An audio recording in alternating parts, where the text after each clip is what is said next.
TV'n jireenya Ameerikaa kaabaatti qophaa'ee guutummaa Afriikaaf giddugaleessa ba'aatti yookaan Middle East karaa daandii tamsaasa wangeelaa televezyiina El Shaddai. Torbanitti guyyaa tokko wiixata yookiin dafnoo galgala keessaa sa'aa 12:00 irraa hanga sa'aa 1tti kan isiniif darbu sagantaan wangeelaa amma jalqaba. Gooftaatti kan jaallatamtan dhaggeeffattoota TV jireenyaa nagaan Waaqayyoo hunduma keessaniif haa ta'u. Torban kana guutummaatti Waaqayyoo nagaadhaaf fayyaatti nu eegee galgala eebbifamaa kanaan waan nu ga'eef maqaan Waaqayyoo bara baraan kan eebbifame haa ta'u. Torban lamaan har'aa akkuma walii wajjiniin jalqabne barumsa keenya sana itti fufna har'aa mul'ata mata duree jedhu irratti walii wajjiniin jalqabne irra yaadattu yoo taatanii torban lamaan kana keessa mul'ata jechuun maal jechuudha seedhu qabxii sadiitu walii wajjiniin kaafne. Inni tokkoffaan waan ija fooniitiin hin argamne ija fuuraatiin arganii hin ta'a jedhanii amananii immoo isaaf qopheessuudha jenne. Inni lammaffaan immoo mul'ata jechuun isa itti dhalatan sana arguu of argachuu akka ta'etu walii wajjiniin ilaalle. Waaqayyoon hunduma keenya yeroo nu uume kaayyoo itti nu uume sana qaba. Eenyummaa Waaqayyo itti nu uume sana argachuu akka ta'etu dubbii Waaqayyoo keessaa walii wajjiniin ilaalle. Sadaffaa irratti immoo wanti nuyi walii wajjiniin ilaalle yaadattu yoo taatanii itti gala ofii yookaan immoo dastanii ofii arguu jechuu akka ta'etu walii wajjiniin ilaalle. Har'a immoo maaltu mul'ata miti isa jedhutu walii wajjin ilaalla. Tarii namoonni baay'een waama garagaraa fuudhaniitu kuni mul'ata kooti jedhu kana mul'ati koo jedhaniitu himatu. Tarii namoonni inni isaan jedhan kun hundumtuu mul'ata moo mul'ata miti. Utuu nuyi mul'ata jennu wanti nuyi mul'ata hin taane jiraa laata. Kanaafiyyuu isatu har'a immoo of ilaallee dubbii Waaqayyoo keessatti walii wajjiniin ilaalla jechuudha. Mata duree nuyi har'a irratti ilaallu maaltu mul'ata miti isa jedhuudha. Sagalee Waaqayyoo keessaa erga iddoo tokko dubbisee booddee walii wajjiniin Waaqayyoon kadhanna. Yoo macaafa qulqulluun keessan isin bira jiraate macaafa raajicha Amoos boqonnaa 7 lakkoofsa 8 irra isa jiru maqaa gooftaa Yesuusiin dubbisa akkas jedha. Inni yaa Amoos maal argitaa naan jedhe. Kanarratti tumbii nan argaa jedheen deebiseef jedha. In kadhanna Waaqayyoon. Yaa Waaqayyoo abbaa keenyaa isa waaqarra jiraattu gooftaa bara baraa jaalala kee fedha kee taanaan immoo nu hunduma keenya iddoo jiraannutti nagaadhaaf fayyaa nuu kennite eegumsa abbummaa kee jalatti nu tiksitee galgala eebbifamaa kanaan waan nu geesseef maqaa Iyesuus Kiristoosiin bara baraan galanni siif haa ta'u. Amma immoo yaa Waaqayyoo anis warri yaa Waaqayyo mana isaanii keessatti televezyiinii isaanii banatanii jiranis si dhaga'uudhaaf sirraa barachuudhaafitu fuula kee dura jirra. Barsiisaan kakuu haaraa hafuura qulqulluudha. Yaa Waaqayyoo kan isin barsiisu isiniif hin erganuun jette Yesuus. Nuyi abdiin keenya sirraa baruudha. Kanaaf iyyuu dhowwaa tokko malee galgala kana iddoo nuyi jirrutti qalbii sammuu keenyaa bantee hafuura qulqulluu ol waaqarraa ergitee nu barsiisuun jaalala kee haa ta'u. Kanaan kan mormu ergamaan diinaatiif seexanaa maqaa gooftaa Yesuus Kiristoosiin kan hidhame haa ta'u. Macaafa hubataniif qalbii isaanii immoo bane jedhamee caafame akkuma jiru dubbii kee akka hubannuuf yaa Waaqayyoo galgala kana qalbiin sammuu keenyaa iji hafuura keenyaa tokkoon keenyaaf kan baname haa ta'u. Maqaa isattiin nu jaallatte maqaa gooftaa keenya maqaa Yesuus Kiristoosiin ameen. Galanni isaa kan Waaqayyoo haa ta'u. Iddoodhuma jirtanitti ofirraa bu'aatii boqodhaa yookaan immoo gammadaa taa'aatii dubbii Waaqayyoodhaa dhaggeeffadhaa. Kutaa nama dubbise keessatti Waaqayyotu Amoosiin gaafata. Boqonnaa 7 lakkoofsa 8 irratti boqonnaa 8 lakkoofsa 2 irratti hidhatanii yoo laaltanii isuma ammaa keessa deebi'eetu Waaqayyo isa gaafatan mul'ata biraatti agarsiisee erga waan sana immoo waan inni argaa jiru sirrii ta'uusaa mirkaneesseefi wanti inni argaa jiru sun immoo yoom akka raawwatu eessatti akka raawwatu attamitti akka raawwatu ergatti mee booddee Waaqayyo lammaffaa immoo waatti agarsiise maal argaa jirtaa yaa Amoos jedheetu immoo deebi'eetu gaafate. Yeroo akkas jedhu Waaqayyo maal argaa jirtaa yaa Amoos jedhee yeroo Amoosiin gaafatu Amoos wanta inni argaa jiru Waaqayyo hin beeku jechuu miti. Garuu wanti inni argaa jiru waan inni itti agarsiisaa jiru ilaalaa jira moo waan biraa ilaalaa jiraadha. Isa kana ganni nu har'a walii wajjin ilaalu. Waaqayyo tokkoon keessanitti waan agarsiisu qaba. Tokkoon keessaniif kaayyoo itti isin uume qaba Waaqayyo. Kaayyoo sana keessa jiraachaa jiru moo jireenya biraa jiraachaa jiru inni Waaqayyo nu gaafatu garra galgala kana hunduma keenya. Kanaaf iyyuu isa Waaqayyo nutti agarsiisaa jiru ilaalaa jirra moo yookaanis immoo waan mataa keenyaa uumnee mul'ata jennee ilaalaa jirra. Yookaan immoo isa biyyi lafaa nutti agarsiisaa jirtu ilaallee mul'ata jechaa jirra. Yookaan immoo isa mootonni nutti agarsiisan ilaallee mul'ata jechaa jirra. Maaliin mul'ata jechaa jirra nuyi har'a. Kanaaf har'a Waaqayyo tokkoon keessaniin wanti inni gaafatu anaanis wanti inni na gaafatu maal argaa jirtaadha. Maal argaa jirtaadha. mul'ata jechuun maal akka jechuu ta'e erga barree booddee maaltu immoo mul'ata miti baruun egaa barbaachisaa kanaaf ta'e. Mul'ata Yohaannis boqonnaa 3 lakkoofsa 17 kaatanii irratti yoo ilaaltanii waldaa Laadoqiyaa jedhamtu tokkotu jira. Waldaan kun waldoota biyya Eeshiyaa keessa jiran 7 keessaa ishee tokko. Waldaa biyyattiin Laadoqiyaa kun jabana sana yookaan bara sana keessa jaarraa tokkoffaa sana keessa jechuudha badhaadhummaadhaan addunyaatti kan beekamteedha Laadoqiyaan. Badhaadhummaa duwwaa miti. Beekumsaani yeroo sana beekumsa jira jedhamu sadarkaa olaanaa irra jirti. Magaalaan Laadoqiyaa kanaaf beekumsaan beekamteetti. Yeroo jalqabaatiif manni barumsaa fayyaadhaa Laadoqiyaa keessatti akka jalqabee seenaan waldaa kiristaanaadhaa hin dubbata. Mana barnootaa mana qorichaadhaa qabdi. Akkasuma immoo warshaa gurguddaa lama qabdi. Waan ittiin beekamtu waan addunyaadhaaf laatu. Innis maanni qoricha ijaa oomishti. Lammaffaa immoo uffata oomishti Laadoqiyaan. Kanaaf amma waldaan Laadoqiyaadhaa waldoota jiran hundumaa keessaa maal ofiin jetti? Ani badhaadhaadha jetti. Akkuma ilaalcha biyya lafaatiin of ilaalte jechuudha. Waldaa tokko jedhama. Amma Waaqayyo magaalaatti dubbataa hin jiru. Waldaatti dubbataa jira. Waldattiin maal ofiin jetti? Ani badhaadhaadha jetti. Ani guuttadheeraa jetti. Himasi hin fedhu ani wanti hir'uunatti argamu tokko hin jiru. Hundumtuu maal ta'ee jira? Naa guutee jira itti Laadoqiyaan. Naa guuteera. Naa ta'eeraan wanti na barbaachisu hin jiru. Wanti natti hir'ate hin jiru. Waldaa tokko jedhama. Waldaan egaan dubbii Waaqayyoo keessatti of ilaaluun kan ishee irra ture. Waldaan ija Waaqayyootiin of ilaaluun kan irra ture. Akka Waaqayyoo ilaalutti madaalli Waaqayyoo madaalli sanarra of keessee of ilaaluun kan irra turetu isheenis ulaagaalee biyyi lafaa ittiin kaa'u keessa of galchiteetu waldaan kun ani badhaadhaadha, ani guuttadheera, wanta barbaachisu hundumaa qaba ofiin jetti. Yeroo sanatu Waaqayyo ergaasaa erge Yohaannisitti. Akka jedhii barreessiif waldaa Laadoqiyaatiin jedheen. Ati iyyeessaa jedheen. Deegaa namni hundumtuu boo'uufiin irra jiraatuudhaati jedheen. Eenyuudhaati jedheeni? Ati deegaadha jedheen. Ati sooressa miti ati deegaadha. Isheen ani jetti. Eenyummaa ishee maalitti beetti? Sooressa ofiin jetti. Qabeenya biyya lafaatiin of ilaalte. Waaqayyo garuu yaa Laadoqiyaa ati deegaa iyyeessa homaa hin qabneedhaati jedheen. Ati nama namoonni hundumtuu walii galanii boo'uufiin irra jiraataniidhaati Laadoqiyaa jedheen Waaqayyo. Ati jaamaadha hin argitu jedheen. Hin arguu hin dandeessu ati jedheen. Iji kee jaamaadha jedheen. Kanaaf maal godhi jedheeni akka badhaadhaa taatutti jedheen warqee ibiddaan qoramee ilaalame anarraa bitadhu jedheen. Isatu badhaadhaa nama godha jedheen. Warqeen kun maanni inni ibiddaan qorame yoo jettani dubbii Waaqayyooti. Badhaadhummaan keenya kan inni ittiin safaramu yookaan lakkaa'amu hammam dubbii Waaqayyoo amma nuyi qabnuun malee isa biyyi lafaa horiidhaan shallagdee yookaan horiidhaan sadarkaa keessee abalutu badhaadhaadha jettu miti. Badhaadhummaan inni biyya lafaa kun hin hafa hin darba waan waggaa 70tiif 80tiif. Kanaaf badhaadhummaan bara baraan jireenya namaatti hafu. Badhaadhummaan namarraa hin fudhatamne badhaadhummaan namarraa hin sokkine yoo jiraate warra safara Waaqayyootiin ija Waaqayyoo duratti warra badhaadhota ta'anidha. Maqaan isaa galateeffamu. Kanaaf isa mudaa hin qabne dubbii koo kana maal godhee jedheeni narraa bitadhu jedheen. Narraa bitadhu jedheen. Qullaan kee immoo akka mul'annetti yeelloon kee immoo akka argamnetti maal godhee uffata isa adii qaanqee sanarraa bitadhu jedheen. Qullaa jirtaati amma jedheen. Isheen uffata gurguraartiin ofirraa haftee addunyaan kan ittiin isheen beeku warshaa uffataa seetiin isheen garuu qullaadhaati jedheen. Uffata oomishtu. Uffata biyya lafaa otoo oomishanii. Uffati biyya lafaa baay'ee ta'ee otuu mana keenya keessa guutee jiru isa kana fuuraatiin qullaa ta'uu Waaqayyo nu haa oolchu. Isheen qoricha ijaa oomishteetu gurgurti. Waa'ee qorichaa ishee irraa barata addunyaan. Garuu Waaqayyo jaamaadhaati jedheen. Kanaafuu maal godhee jedheeni qoricha ijatti naqatanii ittiin arguu danda'an narraa bitadhu jedheen. Isa kana gaalanni hin dubbachuu barbaadu har'a. Laadoqiyaan waan argitu isheetti fakkaata. Laadoqiyaan argaan jiraaseeti. Laadoqiyaan mul'atan qabaa jetti. Laadoqiyaan hojjedheera hojii baay'eeti. Madaalli ishee keessa of keessee anguuttadheeraa ofiin jette. Anguuttadheeraa. Iji koo banamaadha. Waan an arguun qabaan mul'atan qabaan jetti Laadoqiyaan. Jaamaadhaati. Homaa argaan jirtu ati jedheen Waaqayyo immoo. Kanaaf saba Waaqayyoodha.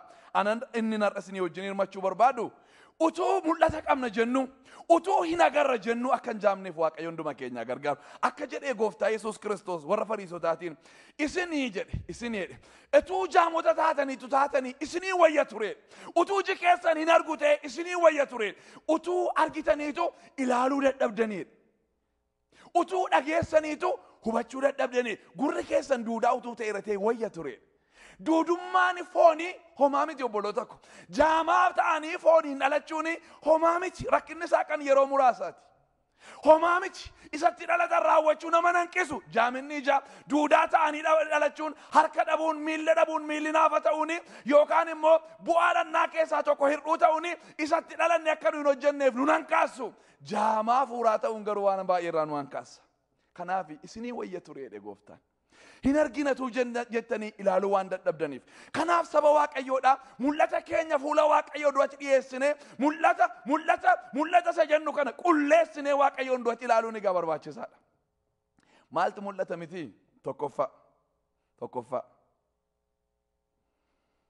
Si malee hojjetamuu hin danda'u yoo ta'e mul'atichi mul'ata mitiin. Si malee hojjetamuu hin danda'u yoo ta'e. Iddoo ati hin jirretti mul'atichi ittiin fufu yoo ta'e. Yoo ati duute namni hin du'a sababa ta'eef yeroo baay'ee namni du'a sodaata. Du'i garuu nama hundumaatiif waa hin namne waan nuyi gammachuudhaan itti adeemuun nurraa raatudha sababiin isaa iddoodhaan nu waan beennuuf. Yoo ati duute mul'atichi itti fufuudha yoo baate. Si wajjiniin yoo du'e mul'atichi inni maal miti jechuudha? Inni mul'ata miti jechuudha. Saba Waaqayyoo kanaaf nu ijoolleen Waaqayyoodha. Maaltu mul'ata miti isa jedhu beekuutu nurra jiraata. Ilaa akka jedhe Waaqayyoo Iyyaasuu boqonnaa tokko lakkoofsa tokko axxanii amma lamaatti yoo laaltanii yeroo Museen du'ettitu Waaqayyo Iyyaasuu bira dhaqee yaa Iyyaasuu garbicha koo jedheen. Museen garbichi koo maal ta'eera jedhee du'eera jedhaanii Waaqayyotu. Museen garbichi koo du'eera. Kanaaf iyyuu maal godheedheeni ati saba kana fuudhiitii galaana Yordaanosiin ceesisiitii biyya isaanii sanatti geessi jedheen biyya isaan abdatanii ka'an sanatti. Museen hin du'e jechuun mul'ati Museen jalqabe suni hin raawwate jechuu miti. Yookaan immoo karaatti hafe hin xumurameef mul'atichaafis hin awwaale Museedhaa wajjin jechuu miti. Hin awwaalama taanaan gaafa Museen du'u mul'ata Waaqayyo biraa dhufe miti jechuudha. Mul'atu Museen ofii isaatii hojjeteedha jechuudha. Mul'ata harka namaatiin hojjetame namatu hojjete jechuudha mul'aticha. Mul'ata garuu hojjetaan mul'atichaa Waaqayyo ta'utu irra jiraata. Isa Waaqayyo hojjetetu Waaqayyo harkaa fuudha mul'ata malee mul'ata nutu hojjeta miti. Qopheessinee akka barbaannetti dhonnonnee akka nama suphee hojjetuutti hojjennee isa kana mul'ati koo jenna miti. Waaqayyo harkaatu fuuna mul'ata. Maqaan isaa bara baraa kan eebbifame haa ta'u. Waaqayyo harkaatu fuuna mul'ata. Yeroo Museen du'utti gaanii Israa'eliif ammayyuu abdiin jira sababiin isaa hojiin Museen jalqabe sun Musee biraa miti waan ta'eef. Museen yoo hin jirre itti fufuu waan danda'uuf. Kanaaf Iyyaasuun yeroo Musee harkaa fuudhee jalqabu dibata caaluun, ayyaana caaluun, ulfina caaluun, yaada caaluunitu hojii Waaqayyoo sana fuudheetu iddoodhaan ga'ee Israa'eloota dhaqee dhaalchise maqaan Waaqayyoodha bara baraan kan eebbifame haa ta'u. Kanaaf iddoo ati hin jirretti wanti ati jalqabde sun itti fufuu danda'a taanaan inni mul'ata. Yoo itti fufuu hin danda'u ta'e si malee mul'ata miti jechuudha. Yoo itti fufuu hin danda'u ta'e si malee. Nuyi yeroodhaaf jiraanna biyya lafaarra. Mul'ati garuu yeroo kennamu yeroodhaaf kennamiti Waaqayyo. Si'a tokko mul'ata sana karaa nama tokko gadhiisee jennaani hamma gaafa gooftaan keenya Yesuus Kiristoos dhufuutti akka inni hojjetu barbaada Waaqayyo. Mul'ati kan bara baraati. Kanaafituu torban har'aa akkuma walii wajjin ilaalle Phaawulos wanti ija fooniitiin argamu waan yeroodhaaf nama gargaaruudha. Wanti ija hafuuraatiin argamu garuu kan bara baraati jedheetu dubbata warra Qorontositti. Ija hafuuraatiin argame yoo ta'e inni kan bara baraati jechuudha. Dhala keenyatti ijoollee keenyaatti kan naqee darbu ta'a jechuudha mul'ati sun maqaan Waaqayyoodhaa bara baraan kan eebbifame haa ta'u. Kanaaf yoo ati hin jirtu ta'e iyyuu itti fufuutu irra jiraata mul'ati suni. Maatiyos boqonnaa 28 lakkoofsa 19 lakkoofsa 20 irratti yoo laaltanii gooftaan Iyyasuus Kiristoos bartoota isaatti adda ba'uudhaaf yeroo jedhu akka kana jedheen dhumuudhaaf yookaan immoo yeroo inni biyya lafaarra jiraatu raawwatee ol ba'uudhaaf yeroo jedhutti isa dhumaan inni jedheen akkasii. Hamma daarii lafaatti deemaatii jedhe. Maqaa abbaatti maqaa ilmaatti kana hafuura qulqulluutti isaan cuubaa bartoota koo immoo isaan godhaa jedhe. Waan ani isin barsiise hundumaa eeguu isaan barsiisaa jedhe. Eeguu isaan barsiisaa jedhe. Ani immoo har'aa jalqabee amma dhuma biyya lafaatti isinii wajjinan ta'a jedheen. Hojii ergamootaa boqonnaa tokko irratti hidhattanii yoo laaltanii akka jedheen. Isin garuu humna hin argattu jedhe. Yeroo humna argattan immoo hamma daarii lafaatti dhuga baatu koo taatu jedhe. Mul'ati isaan itti waamaman yookaan immoo hojii isaan itti waamamanii hamma kamitti jechuudha eessa gaa yoo jenne handaara lafaa gaa. Isaan garuu handaara lafaatti deemanii hin lallabne. Sababiin isaa nama gaa. Namni daangeffamaadha. نمي مرتاح ملتي واقعي نما كيسا كاو غرو دانغفما متي مرتاح متي إساني وان أجتشون إسان رجرات هجتنيتو غرا كوفتا دكاني إني سان كيسا تجل كبه غرو أميو مال قدائرا أميو ديمائرا دانكاتو كمالي نموتا إسانين بينين سبا إسانين فكانين بيفي كينيا كان ساني وجين غراغر أفاني كينيا كان ساني وجين غراغر غرو مالتو تأي أفانو تا هندومات هي كمي سبا هندوما جدو غليتو وانجيل ديمائرا أميو مدار لفات سيچ ديما أكانو واق أيو دا برابران كان بفهمياتو hammaduma biyya lafaatti moosini wajjin ta'a jedhe kana jechuun isaanumatu hammaduma biyya lafaatti yookaan hamma gaafa gooftaan dhufuutti taa'anii eegu miti warra dubbii isaanii fudhate kanaa wajjin darbee isaanii wajjin ta'a mul'atichatti haasa'aa jira jechuudha gooftaan bartootatti tun taane isa bartoota keessa kaa'etti haasa'aa jira kanaaf amma gaanii mul'ata taanaanii hin darba jechuudha namoonni afaan keenya hin beekneyyuu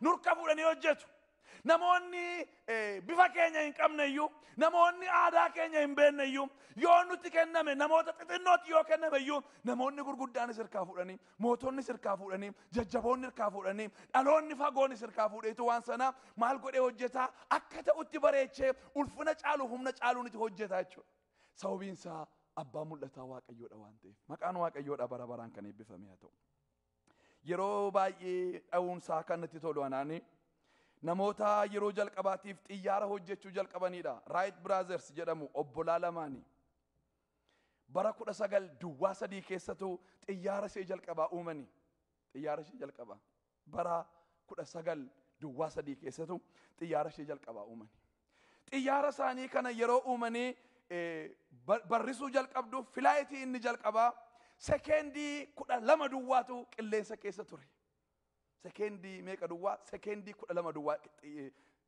qilleensa keessatu ture filaayitii jalqabaate kun kan isheen xiyyaarri isaanii suni lafarraa kan isheen ol kaatee meetira 11 duwwaadha meetira 11 duwwaatu lafarraa ol kaate kana booddee kufteetu caccabdee jedhu jarreen suni mul'ata isaanii utuu iddoodhaan ga'anii hojii isaa bal'inaa hin argine kan isaan sokkani biyya lafaarraa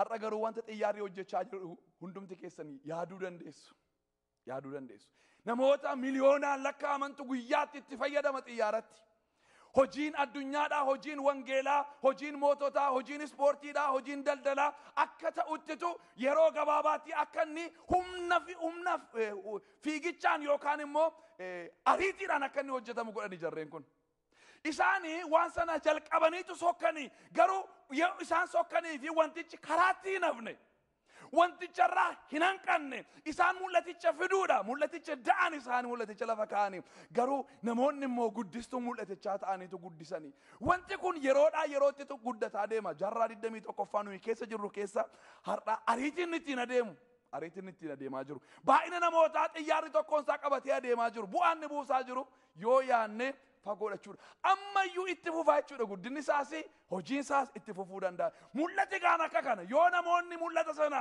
fidanii waaqayyo harkaa warri fuudhan yeroo isaan lafaan ga'anii mul'ati sun dhalatee jennaan maal ta'uu danda'a itti fufuu danda'a jechuudha yoo isaan hin jiran ta'eyyuu mul'atichi yoo waaqayyo biraa ta'e mul'atichi saba isaa akka inni tajaajilu lafa akka inni tajaajilu addunyaa akka inni tajaajilu waaqayyo gadhiiseera yoo ta'e mul'atichi akka kanattiinitu itti fufee adeema jechuudha maqaan waaqayyoo bara baraan kan eebbifame haa ta'u waa'ee gooftaa keenya Yesuus Kiristoos addaamtu jalqabe dubbachuu addaamitti dubbate waaqayyo maal jedhe inni dubartittii irraa dhalatu mataa bofichaa hin buruksaa erga waa'een gooftaa keenya Yesuus Kiristoos gaafa sana dubbatamuu jalqabeeti hamma Yohaannis cuuphaati namoonni utuu walirraan kutinitu dubbatan isin hin dinqu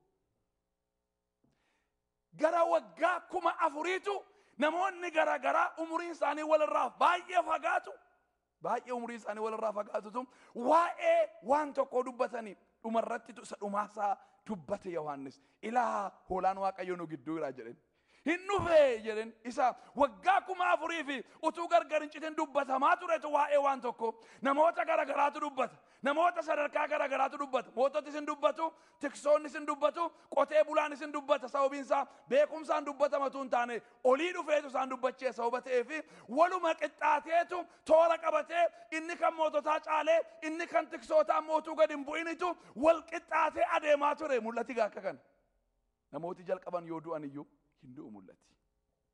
Kanaaf iddoo ati hin jirretti itti fufuu danda'a taanaan mul'ata inni. Iddoo ati hin jirretti itti fufuu hin danda'u taanaan mul'ata miti. Kanaaf iyyuu har'a Waaqayyo keessatti deebitee mul'ata kee ilaaluun barbaachisaadha.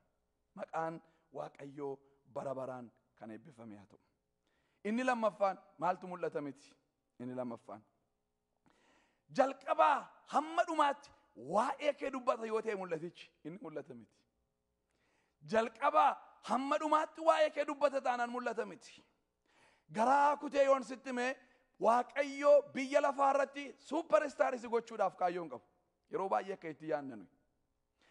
Mul'ati kan inni kennamuuf sababii maaliitiif yoo jettanii saba isaatiif jedheetu Waaqayyo mul'ata nama tokkotti kenna. Kanaaf mul'atichi kan keenya miti jechuudha. Nu bira kaa'ame malee. Mul'atichi akka nuyi fuunutu jaalala Waaqayyoo ta'e malee. Eenyummaa keenya godheetu Waaqayyo nu uume malee wantichi kan inni kennamuufi saba inni gidduu jiraatuufi saba immoo isa booddeedhaan dhufan hundumaaf kennaa mul'atichi. Kanaaf mul'atichi kan keenya jennee ofii keenya ittiin sooromuudhaaf, ofii keenya ittiin beekamuudhaaf, ofii keenya ittiin nama guddaa jedhamuudhaafitu yaalla yoo ta'e inni mul'ata miti jechuudha. Waa'ee dhuma sooroma keenya, waa'ee biyya lafaatti beekamuu keenya, waa'ee maqaan keenya guddaa ta'u nutti haasa'a yoo ta'e mul'atichi inni mul'ata miti. Inni mul'ata miti.